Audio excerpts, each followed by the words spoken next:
जय श्री राम, जय हनुमान बाबा की। और मैं आज आपका फिर से स्वागत करता हूँ इस संपूर्ण सृष्टि ज्ञान चैनल में।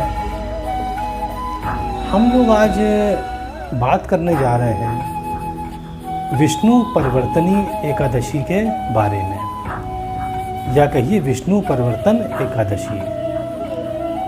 अब ये क्या है और ये क्यों मनाई जाती है और इस दिन कैसे पूजा होती है, इसके बारे में आज आपको हम विस्तार से बताएंगे। तो चलिए शुरू करते हैं। जय श्री राम, जय हनुमान बाबा। देखिए, ऐसा है कि हम सभी जानते हैं कि भगवान विष्णु 4 महीने के लिए सोने चले जाते हैं। अब रही बात भगवान विष्णु के सोने की, तो ये माना जाता है पुराणों के हिसाब से कि 4 महीने के लिए भगवान विष्णु चले जाते हैं पाताल लोक राजा बलि के पास, और क्षीर सागर में वो दिखते हैं कि वो सो रहे हैं। इसीलिए यह कहा जाता है कि भगवान विष्णु 4 महीने के लिए सो गए हैं। अब देखिए, एक और चीज़ बता दें आपको हम कि भगवान विष्णु 4 महीने के लिए सोते हैं। जब भगवान विष्णु सोते हैं तो उस दिन को हम देवशयनी एकादशी कहते हैं। देवशयनी का मतलब हो गया देव शयन कर गए, मतलब भगवान विष्णु शयन कर गए। अब वह दिन कौन सा होता है? वह दिन होता है आषाढ़ मास में जो शुक्ल पक्ष आता है, उसकी एकादशी को ये माना जाता है कि भगवान विष्णु अब सो गए हैं। तो सोने का अर्थ ये है कि भगवान विष्णु पाताल लोक में चले गए हैं राजा बलि के पास। तो जिस दिन से भगवान विष्णु सो जाते हैं, उस दिन से कोई भी शादी ब्याह का कार्यक्रम नहीं होता है। अब देखिए, अभी हमने बताया आपको कि भगवान विष्णु आषाढ़ मास के शुक्ल पक्ष की एकादशी को वो शयन कर लेते हैं, और उसके ठीक 2 महीने बाद, 2 महीने बाद का मतलब हुआ, देखिए आषाढ़ के बाद आता है सावन, और सावन के बाद आता है भादव या भाद्रपद।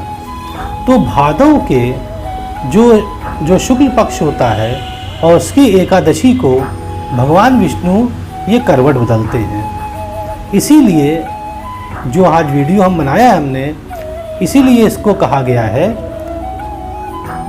विष्णु ये परिवर्तनी एकादशी।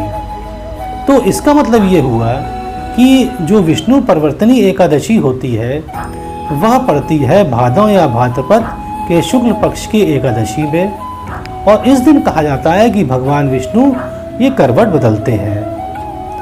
अब देखिए, यह जो एकादशी है, इसको हम पद्मा एकादशी भी कहा जाता है। देखिए, पद्मा जो है वो माँ लक्ष्मी का नाम है, और इसको पद्मा एकादशी इसलिए भी कहा जाता है क्योंकि अगर इस दिन हम माँ लक्ष्मी की पूजा करते हैं तो हमें माँ लक्ष्मी की विशेष कृपा प्राप्त होती है। अब देखिए, हमने अभी बताया आपको कि आषाढ़ मास के शुक्ल पक्ष पे विष्णु भगवान सो जाते हैं, मतलब पाताल लोक चले जाते हैं। उसके ठीक 2 महीने बाद जब पड़ता है भादव या भाद्रपद का शुक्ल पक्ष की एकादशी होती है, तो वो करवट बदलते हैं। और उसके बाद 2 महीने बाद, मतलब कि भादव के बाद अश्विन आता है, अश्विन के बाद कार्तिक आता है। तो जब कार्तिक महीना आता है, तो कार्तिक के शुक्ल पक्ष की एकादशी को ये प्रभु उठ जाते हैं, जिसे हम लोग कहते हैं देव उठानी एकादशी। और उसी दिन से जितने भी शादी ब्याह कार्यक्रम है, सब वो शुरू हो जाते हैं। तो ये देखिए, हमने बताया आपको विस्तार से कि भगवान विष्णु कब सोते हैं, और भगवान विष्णु कब करवट बदलते हैं, और भगवान विष्णु कब उठते हैं। हम लोग का देखिए आज वीडियो जो है वो आधारित है सिर्फ जब प्रभु करवट बदलते हैं उस पर आधारित है। तो फिर हम बता दें आपको कि भादव या भाद्रपद के शुक्ल पक्ष की एकादशी को ये विष्णु परिवर्तन एकादशी कहा जाता है, क्योंकि उस दिन मानते हैं कि भगवान विष्णु ये करवट बदलते हैं। और इसे पद्मा एकादशी भी कहा जाता है। इसे पद्मा एकादशी इसलिए कहा जाता है क्योंकि माँ लक्ष्मी की पूजा करना उस दिन बहुत हितकर होता है, क्योंकि पद्मा नाम जो है माँ लक्ष्मी का है, और उस दिन जो भी माँ लक्ष्मी की पूजा करता है उसे माँ लक्ष्मी की विशेष कृपा प्राप्त होती है। अब बताया हमने आपको कि देवशयनी एकादशी को निद्रा में चले जाते हैं और परिवर्तनी एकादशी में के दिन वो करवट बदलते हैं। इस वजह से माता लक्ष्मी बहुत प्रसन्न होती है। और एक और बता दें आपको हम कि जो ये 4 महीने सोते हैं भगवान विष्णु, मतलब पहले सो गए, फिर करवट बदली 2 महीने बाद, और फिर 2 महीने बाद उठ गए। तो इसके पीछे कथा ये है कि जो भगवान विष्णु ने वामन अवतार लिया था, जब राजा बलि ने इस पूरे संपूर्ण लोक को जीत लिया था, या कहिए तीनों लोगों को जीत लिया था, तब भगवान विष्णु इस पृथ्वी पे आए और उन्होंने फिर राजा बलि से जो तीनों लोग छुड़ा लिए। तो राजा बलि ने उनसे मांगा, भगवान विष्णु से मांगा कि प्रभु को 4 महीने के लिए आप रहेंगे पाताल लोक में हमारे साथ, क्योंकि भगवान विष्णु ने कह दिया था राजा बलि से कि आप जो है पाताल लोक चले जाइए। तो यही कहा गया है कि जो इसी दिन, चूँकि भगवान विष्णु ने वामन अवतार लिया था, और ये कहा जाता है कि इसी दिन अगर हम भगवान विष्णु के वामन अवतार की पूजा करते हैं तो इससे भगवान विष्णु काफ़ी प्रसन्न होते हैं। देखिए, वामन अवतार का मतलब क्या है? वामन का मतलब होता है बहुत छोटा। तो भगवान विष्णु ने ब्राह्मण का अवतार लिया था और बहुत छोटा, उनका कद बहुत छोटा था, और उनके हाथ में कमंडल था और एक हाथ में छाता था। ऐसा भगवान विष्णु का रूप था वामन अवतार का। और वामन अवतार जो थे भगवान विष्णु के 5वें अवतार थे। और इसे जो हम लोग जो एकादशी के बारे में बात कर रहे हैं, ये परिवर्तनी एकादशी, इसको हम लोग जल झूलनी एकादशी भी कहते हैं। और सबसे महत्वपूर्ण बात ये है कि इसी दिन भगवान विष्णु के साथ माँ लक्ष्मी की पूजा भी की जाती है। तो जब भी यह एकादशी पड़े, आप ध्यान रखिए कि भादों की या भाद्रपद के शुक्ल पक्ष की एकादशी को ये परिवर्तनी एकादशी कहते हैं। तो जिस दिन यहाँ पड़े उस दिन सुबह उठ के स्नान करें आप, और भगवान विष्णु और लक्ष्मी माँ की पूजा करें। अब हमें मालूम है कि भगवान विष्णु को पीला रंग बहुत प्रिय होता है। तो भगवान विष्णु को पीले रंग का फल जैसे केला, और उनको मिठाई चढ़ाइए पीले रंग की।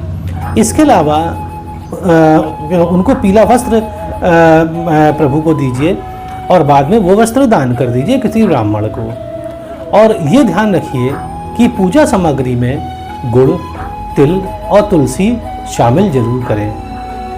तो इससे क्या होगा कि जब आप भगवान विष्णु माँ लक्ष्मी की पूजा करेंगे इस विष्णु परिवर्तनी एकादशी के दिन, तो आपको भगवान विष्णु और लक्ष्मी की विशेष कृपा प्राप्त होगी। तो चलिए एक संक्षेप में फिर से बता दें आपको कि जो विष्णु परिवर्तनी एकादशी होती है, ये भाद्रपद के शुक्ल पक्ष की एकादशी को होती है। और इस दिन कहा जाता है कि भगवान विष्णु करवट बदलते हैं, और इसे पद्मा एकादशी भी कहते हैं। और इस वजह से माता लक्ष्मी बहुत प्रसन्न होती हैं। और इस दिन भगवान विष्णु के जो वामन अवतार लिया था उन्होंने, तो वामन रूप में भगवान विष्णु की अगर पूजा करें तो बहुत भगवान विष्णु प्रसन्न होते हैं, क्योंकि भगवान विष्णु ने वामन अवतार लेकर ही राजा बलि को हराया था। और राजा बलि ने उनसे मांगा था कि वो चले पाताल लोक 4 महीने के लिए। तो ऐसा इसलिए हम कहा जाता है कि वामन अवतार की आप जरूर पूजा करें, और सुबह उठ के जल्दी स्नान कर लें, पीले फल चढ़ाएं प्रभु को, पीला वस्त्र चढ़ाएं प्रभु को, और गुड़, तिल और तुलसी को ना भूलें। तो देखिए, हमने बताया आपको आज कि जो विष्णु परिवर्तनी एकादशी क्यों मनाते हैं और इसकी पूजा करी जाती है। तो उम्मीद है आपको अच्छा लगा होगा। अच्छा लगता है तो सब्सक्राइब जरूर करिएगा। जय श्री राम, जय हनुमान भाव भगवान विष्णु की।